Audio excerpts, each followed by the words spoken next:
Graça e paz de Jesus Cristo. O texto da nossa meditação está no Evangelho de Mateus, capítulo 5, versículos 13 a 16, que diz assim: Vós sois o sal da terra, e se o sal for ímpido, como que se há de salgar? Para nada mais presta, senão para se lançar fora e ser pisado pelos homens. Vós sois a luz do mundo. Não se pode esconder uma cidade edificada sobre um monte, nem se acende a candeia e se coloca debaixo do alqueire, mas no velador, e dá a luz a todos que estão na casa, e assim resplandeça a vossa luz diante dos homens, para que vejam as vossas boas obras, e glorifiquem o vosso Pai que está no céu. Glórias a Deus. Olha que coisa maravilhosa. Jesus, ele diz aos seus discípulos que eles têm que ser como sal da terra e luz do mundo.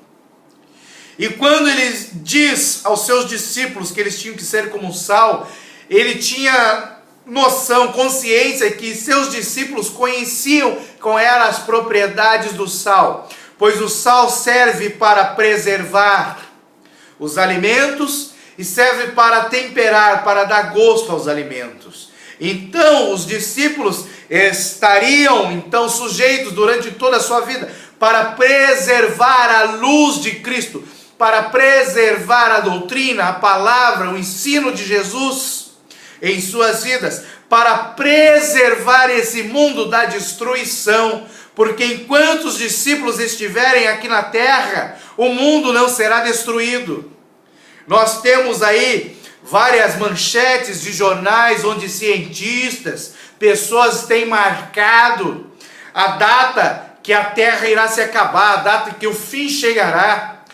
Eles fazem isso sem conhecimento da palavra de Deus, porque enquanto a igreja, os discípulos de Jesus Cristo estiverem nessa terra, o fim não virá. O fim só virá depois que a igreja for tirada, pois começará um período chamado de grande tribulação, onde a terra será acometida por grandes desastres, fenômenos naturais, meteoros cairão sobre a terra, coisas terríveis acontecerão que estão previstas ali no livro de Apocalipse.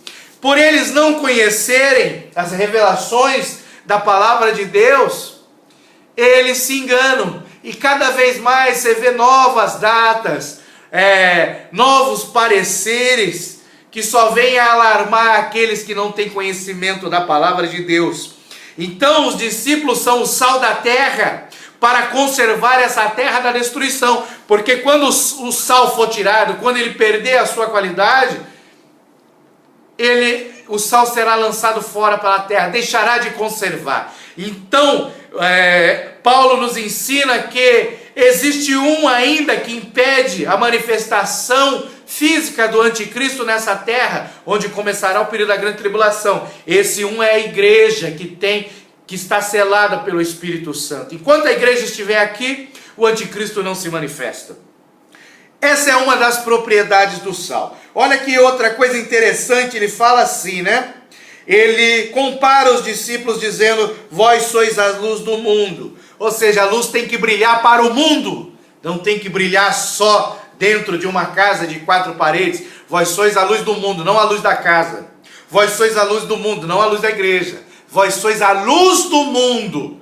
E isso Jesus vem deixar mais claro no finalzinho do seu ministério. Após ele ressuscitar, ele diz: ide por todo mundo, pregai o evangelho, fazei discípulos. Então, os discípulos são a luz do mundo. Enquanto eles estiverem no mundo, eles estão aqui para serem luz, para iluminar esse mundo perdido em trevas, para iluminar as pessoas que estão em trevas. Então, foram chamados para ser luz do mundo, não de um grupinho fechado, não de 4 paredes, luz para todo mundo. Aí ele fala assim: não se pode esconder uma cidade edificada sobre um monte. E Jesus, lá em João 14, disse que ele foi para o Pai preparar morada para nós.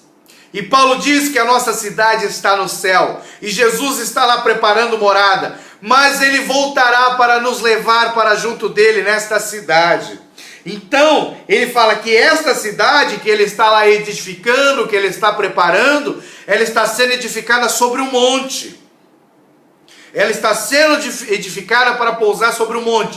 E esse monte nós sabemos profeticamente que é o Monte Sião. Então chegará no momento que a Jerusalém celestial, a nossa cidade celestial, virá e será edificada sobre o monte. E quando isso acontecer, todos verão. Não poderá se esconder essa cidade edificada sobre o monte. Então, profeticamente, Jesus está falando: vós sois a luz do mundo. Ou seja, enquanto estiver nessa terra, nós temos a obrigação de levar a luz para o mundo. Porém, quando nós formos tirados, um período de trevas, chamado grande tribulação, tomará conta deste mundo. Porém, uma cidade será edificada sobre o monte. E esta cidade terá um reino que durará por 1000 anos, até que tudo se finde, até que todas as coisas se façam novas. E Jesus está dizendo que quando isso acontecer, não se poderá esconder essa cidade. Ou seja, todos verão, todos estarão sujeitos primeiramente ao juízo e depois ao reinado, ao reino milenar de Cristo, ou ao reino milenial de Cristo, que durará 1000 anos. E ele diz: não se acende a candeia e se coloca debaixo do alqueire, mas no velador, e dá luz a todos que estão na casa. Então ele nos chama a ser luz ao mundo e luz dentro de casa também. Olha que coisa maravilhosa, ó. Vós sois a luz do mundo. Então nós temos que ir por todo o mundo, pregar o evangelho, a toda criatura, fazer discípulos e assim por diante. Aí ele diz: não se pode esconder uma cidade edificada, falando que ele é a luz da cidade. Na cidade não haverá sol, porque ele mesmo será a luz. E isso não se pode esconder. Chegará um momento que a Jerusalém celestial pousará sobre o monte de Sião e estabelecerá o reino milenial de Cristo. E ele continua falando, agora ele nos compara também, ó, não se acende uma candeia e se coloca debaixo do alqueire. Então nós somos a luz. Quando se acende uma candeia, que é um objeto que contenha o óleo, que ao ser queimado exala uma luz ali, essa candeia é um recipiente, ela não é a luz. Então essa candeia, da onde emanará a luz, tem que trazer luz para casa. Por isso que Jesus disse: se teus olhos forem bons, todo o teu corpo será bom. Se os teus olhos forem trevas, todo o teu corpo será treva. Então nós temos que ter a luz brilhando em nós. Não só ser luz para o mundo, a luz tem que brilhar dentro da nossa casa, da nossa família. Nós temos que ter testemunho entre os nossos para poder depois testemunhar para o mundo. Ou seja, não adianta eu ter uma figura de santo lá fora e ter a minha luz apagada dentro. E assim dá para nós aprofundarmos mais nesta palavra, mas o tempo não nos deixa. Que Deus nos abençoe em nome de Jesus.